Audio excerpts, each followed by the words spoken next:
Madam, মামলাটা কেডা করছে? পিঙ্কি নাকি পিঙ্কির মা বাপে? আমি করছি মামলা। তুই মামলা করছস? দেখছস আমার ভালোবাসার ক্ষমতাটা? দেখছস শেষ ম্যাচ তুই আমারে জেলের ভিতরে পড়ে মুক্তি পাইতে চাইতেছস?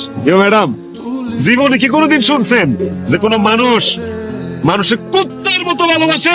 হেরে আমি কুত্তার মতো ভালোবাসি ম্যাডাম। কুত্তা যেমন মনিবরে ছাড়ে না, আমিও হেরে ছাড়ি। কত অপমান করছস, তুচ্ছতাচ্ছিল্য করছস, আরেক বেড়া লয়ে গেছস গা। আমি তো তোরে ছেড়ে দিতে পারিনি, পারছি? কুত্তা জেলে দিতেছস, জেল খাটাবি, খাটলাম, ফাঁসি হইব। আচ্ছা ফাঁস লইলাম, যা আত্মহত্যাও তোর আমি ভালোবাসি। কুত্তা দেওয়াস নাই, মনিব মইরা গেলেও কুত্তা না খায় ট্যাং ট্যাং হয়ে আছে, তারপরে মনিবের আসে বয়ে থাকে, আমি তোর লেগে আসে বয়ে থাকি। হই পারে তুই মাইন্ডসেট কইতে পারবি তোর একটা ভালোবাসার কুত্তা আছিল।